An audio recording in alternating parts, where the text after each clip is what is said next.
I'm here at the 8th Annual Russian Bankers Conference, and as my cameraman says, in the belly of the beast.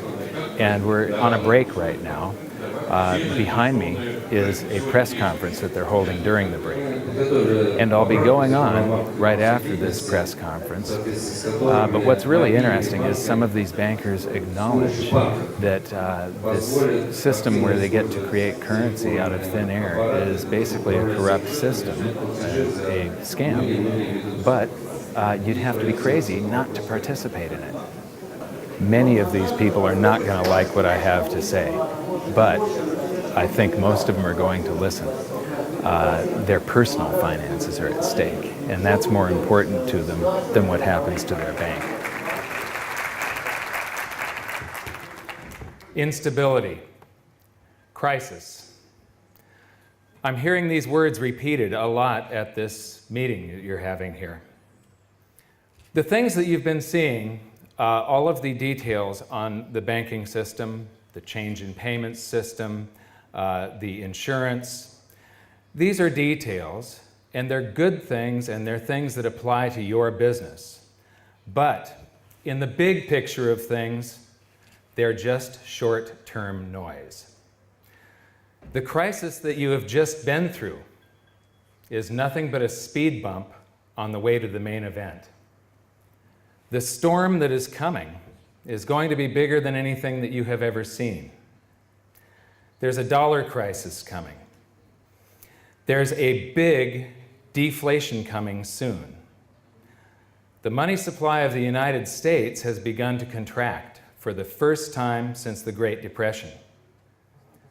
This deflation will cause central banks around the world to try to inflate to help stimulate the economies.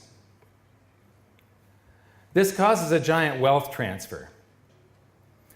One thing that I have found is that all markets around the world now trade in the same direction. All economies go in the same direction, and they all follow the United States. Wherever the United States goes, so goes the rest of the world. If you can see the future, if you can see what's going to happen in the future, you can either make great gains or great losses. Because all economies are linked now, because they all follow the direction of the United States, this will be the greatest wealth transfer in the history of mankind. I believe that the people that get prepared are going to see tremendous wealth come toward them, while the people that do not are going to get wiped out. In your handouts, in your bags, you got a DVD. Inside the DVD, there's a couple of banknotes. There's a $1 Zimbabwe note. There's a $100 trillion Zimbabwe note that was printed less than a year later. This one bought something when it was printed. This one bought nothing in less than a year. $100 trillion. Everybody here has one of these. This is what happens when a government is run off of pure deficit spending. During a deflation, tax revenues go down. I'm going to show you information that oil prices are on their way down.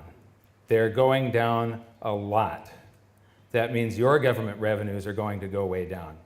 This crisis will affect the entire world. So what I'm going to do here is I'm going to go through this very quickly. I'm also going to be telling you exactly what I think. And some of you are going to like me and some of you are going to hate me. But I'm not going to be polite. I'm just going to tell you what I need to tell you because I believe that this is the most important information that you're going to see in your lifetime. Basically, I think that everything that you're hearing here, everything that you've listened to, is a bunch of bullshit. Basel II, Basel III, payment systems, I don't care. Your personal lives are at stake here. Anybody that gets prepared is going to become super wealthy. The ones that don't get prepared in this room are going to become government employees when the government nationalizes the bank system. You're going to be working for the government. You know, the USA just had a crisis. Russia just had a crisis. The world had a crisis because the banking system had a crisis. What you're going to see, I'm going to go do this presentation. I'm going to be blasting through it because I don't have much time. And I'm going to show you that this crisis isn't over. There's a second leg to this crisis. It's coming soon. Like I said, I believe that this is the most important thing that you're going to see at this event, one of the most important things you're going to learn in your lives. A decade ago, I started studying the economy very intensely. I wrote the best-selling book on precious metals investing, but it's really a book on monetary history, global economics, and I predicted this crisis long ago. I was giving lectures on the consequences of the real estate bubble back in 2004 and 2005. Ben Bernanke, the chairman of the Federal Reserve, said there wasn't a real estate bubble in 2007 when it was about to burst. This is an international run on precious metals right now. It's the greatest, one of the greatest bull markets in history that has gotten started. My book is now published in 6 languages. It'll be 7 in another month or so. The last go-around, it was only 10% of the world's population that could participate. This time it's everybody. Russia's monetary base, since your crisis of '98, there are 26 times more rubles, paper rubles. This is base money. Base money is the paper rubles, paper dollars. There's 26 times more in existence than in 1998. Did your population grow 26 times? I don't think so. Your population, I'm told, is shrinking. This is where inflation comes from. You guys are suffering big inflation. That's where it comes from. Prices. In the United States, we lie. The government lies about inflation statistics. So does your government. It's no surprise. They're saying that prices are only up 3 times since 2001. Your money supply, base money, is up 10 times in that same period of time. Banks create money by monetizing the private debts of businesses and individuals. That's the Federal Reserve. I know that you guys don't think that you're creating money when you create loans, but when those loans get deposited into another bank that you've created, you have created money. And then they get redeposited. Every time you write a loan, that loan is going to somebody that's going to buy something. When that seller deposits that currency in his account, there's now 2 bank balances that show money in them, not just one. And this is where most of the money supply of a country that has an advanced monetary system comes from. So I'm going to whip through this very quickly. It doesn't really matter if you understand it or not, but this is how currency is created. And what I've found is that almost nobody really knows how currency is created. In the United States, the Treasury issues a bond which is nothing but an IOU, and the primary dealers, the biggest banks, come and show up at the Treasury auctions and buy those bonds. A few of those banks are now dead. Then the Federal Reserve, through something called open market operations, will show up and either drain liquidity from the system or add liquidity to the system, and they will buy some of those bonds. When they do, they write a check from a checkbook that has nothing in it, and currency springs into existence, base money, paper dollars. Then the next month, those banks go back and show up at a Treasury auction and buy more bonds. So what ends up happening is you have this buildup of bonds at the Treasury and base money, bonds at the Federal Reserve and base money at the Treasury, and then the government will do some deficit spending, and the government employees, the soldiers, the government contractors will deposit that in the commercial banks, your banks. Now, the miracle of fractional reserve lending comes into play. You create a loan by taking a portion of that depositor's currency. I'm going to use a 10% reserve ratio as an example here because it's easy math. So somebody deposits 100 rubles. You borrow 90 of that out of their account and you loan it to somebody. And that person buys something, a house or a car or whatever. The seller then deposits that into his bank account. And so now there are 190 rubles in existence. Then that bank takes 90% of that deposit and loans them out. And now there are 271 rubles in existence. And this process repeats and repeats, and under a 10% reserve ratio, it's possible. You wouldn't do this because you wouldn't push your balance sheets right to the edge, because you could get shut down. But if you go right out to the reserve ratio, and the reserve ratio is 10%, $100 rubles can create 1,000 by you guys. So that's it. That's the currency supply. It's a couple of bucks that was whipped up in this scam here, I call it, where they swap IOUs. A bond is an IOU. Loan me $1 trillion, I promise to pay you back $2 trillion in 30 years. A check is an IOU. Here's my check. You can go to the bank and pick up cash. So they swap IOUs, currency springs into existence. You guys get to magnify it, and you guys get to get rich off of this system, so it's really a good system for you. This system does transfer wealth from the population to the government and the banking system continually. So it's the whole currency system is a couple of bucks whipped up by that system, and then a bunch of numbers that you guys type into your computers when you create loans. It's just credits and debits on the books. In the United States, we pay a lot of income tax. I know that you guys don't here. Most of your government income comes from oil. I'm going to show you that oil is going to crash, prices are going to go down. You're going to have a really severe crisis here. The crisis is going to start in the United States, though. But anyway, in the United States, we have to work for some of that currency supply so that we can save it up so that we can pay tax. We pay that to the tax collector called the Internal Revenue Service. The Internal Revenue Service then turns it over to the Treasury, so the Treasury can pay the principal plus the interest on that bond that was purchased with a check from nothing. So all of this, the value of the currency, comes from all the labor and ideas and talent of the people right here. This is what actually gives it value. And because there was interest due on that bond, and there is interest due on every single one of these loans, there is always more debt than there is currency to pay the debt. In the United States, we have about $14 trillion, but we have $60 trillion of debt to pay with that 14. It's impossible. This system cannot go on forever. It's eventually finite. Eventually, interest will start outstripping the amount that you're borrowing into existence every month, and the thing just goes into a hyperinflation eventually. So, because there's interest due on this bond, and it's paid out of taxes, every paper dollar, every paper ruble in existence is a promise to tax us until the day we die, at least in the United States. You don't pay a lot of income tax here, but in the United States, every dollar in existence is a promise to tax us until the day we die, because it's borrowed into existence and it's all promised back. The entire currency supply is owed back plus interest. So, the US monetary base, it took 200 years to go from $0 to $825 billion in existence. Then along came the financial crisis of 2008, and Ben Bernanke wrote a bunch of checks to bail out the banks, and when he did, base money was created. We created more currency in just 18 months than the last 200 years. Do you think that's a good thing?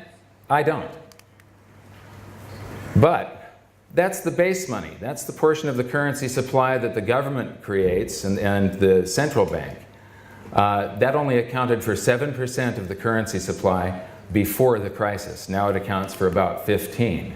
This is the portion of the currency supply that you guys create, at least in the United States, that the banks create. It's called, the rest of M3 is base money plus this. Now something is happening here that is ringing alarm bells, and it's saying that there's a crisis coming. If we deduct base money from the M3, what you see is that there's a collapse of the currency supply. This has not happened since the Great Depression. This is the first time since the Great Depression the currency supply is collapsing. It's collapsed by over $1 trillion. This is people getting scared, and they save up and they pay down debt. Instead of borrowing more currency into existence each month, they're extinguishing it by paying off their loans. So this is the way a debt-based currency system works. 4 minutes. Okay. You have 4 minutes. Okay. You keep on promising to pay more debt than you're borrowing new currency into existence, and every month there's a payment due, whether it's the bond, whether it's the loans to you, and as long as the public feels good and borrows more in existence, the economy grows, the banking sector grows, people feel good. But sometimes when things get bad, people get scared and they start saving and paying off debt. And then a debt-based currency system can literally implode. It's that simple. It really is that simple. It's made complex by all of these rules and regulations and stuff, and it creates a smokescreen so you can't really see what's going on.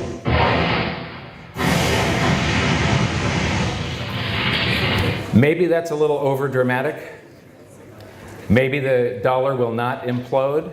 But I do know this. Every 30 to 40 years, the world has an entirely new monetary system.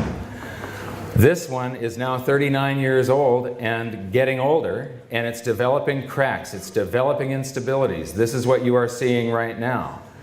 By the end of this decade, the dollar as it exists today will no longer exist. It'll either be a different dollar or we will have some sort of world currency, but we will no longer be on the worldwide dollar standard. This is something called a dead cat bounce. A stock rises, it crashes, and then bounces, and then the crash continues.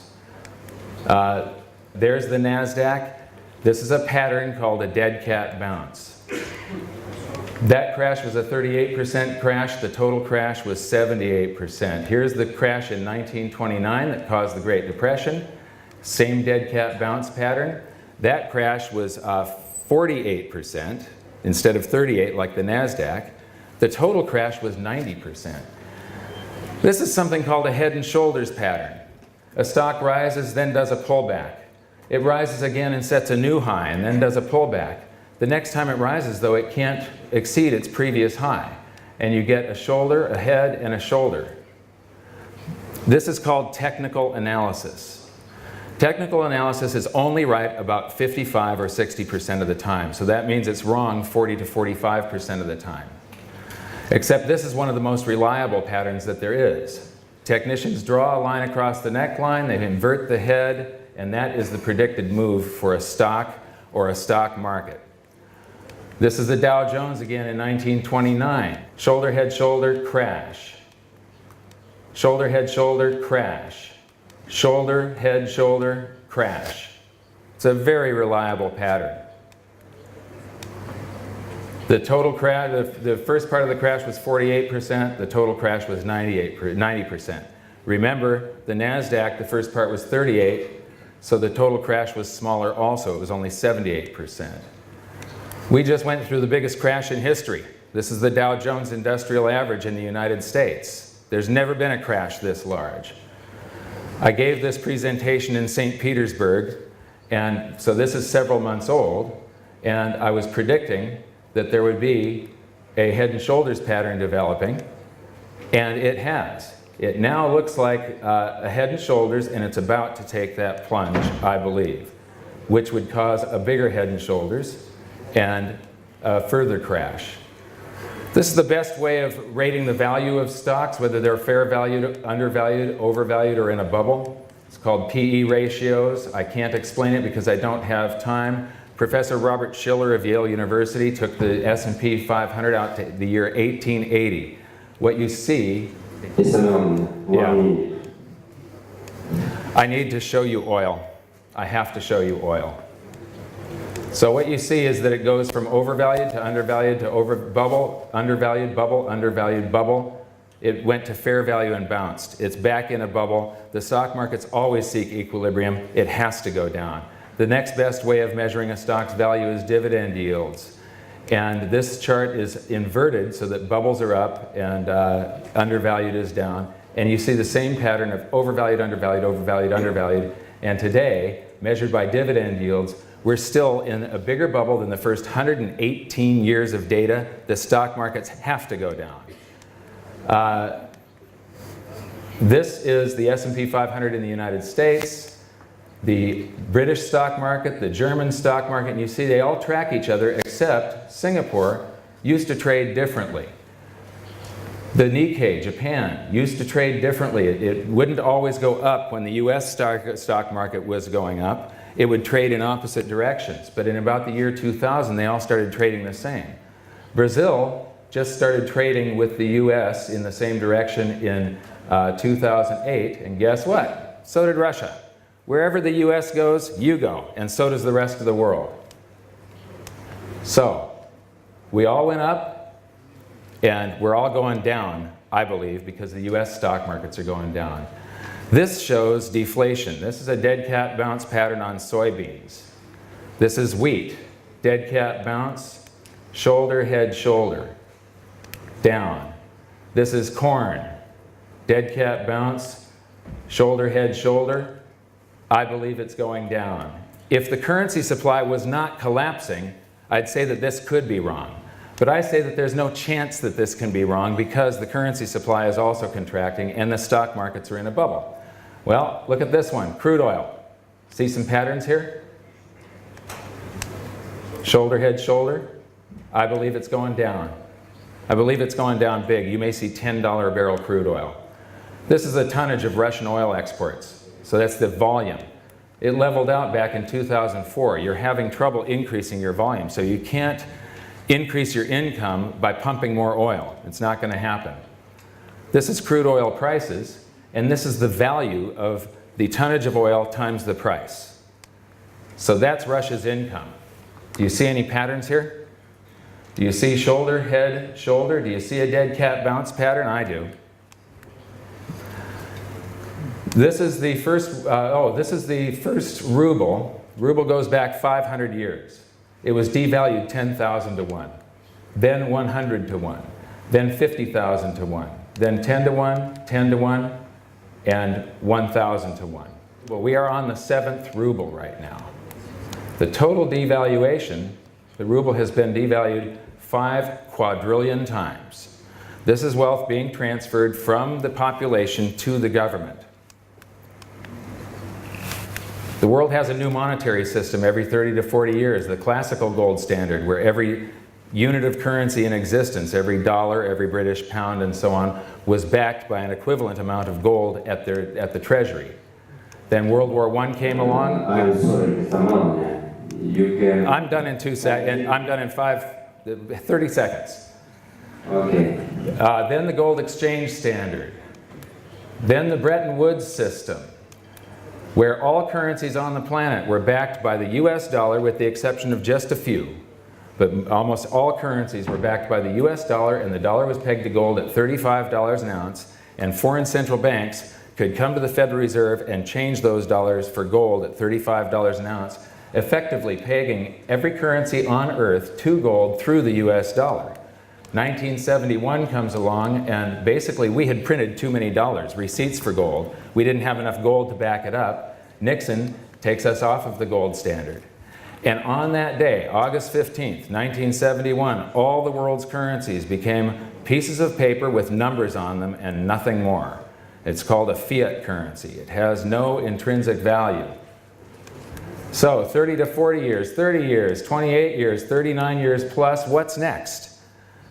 The ruble has a crisis every now and then. Every currency on earth has. Why do you think the dollar is so stable? Why do you think the dollar isn't susceptible to a major currency crisis? I believe it is. I believe we're going on a new currency crisis. It's going to happen. We're going on a new monetary system. It's going to happen in this decade.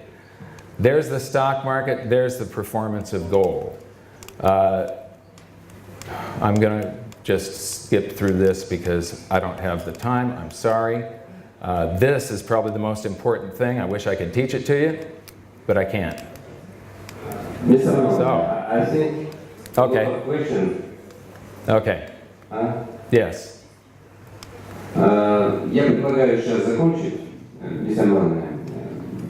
Maloney, you should finish. Okay, I'm done. That's it. I had a movie for you. Sorry you couldn't see it. Our whole monetary system borrows prosperity from the future so that we can spend it today. When we do a bailout, we're borrowing more prosperity out of the future just to prop up these zombie companies and zombie banks. And what that does is all that prosperity is owed back, just like our entire currency supply of the planet. It is all owed back plus interest. That means our prosperity is owed back plus interest. Yeah, it was fun to kick some ass.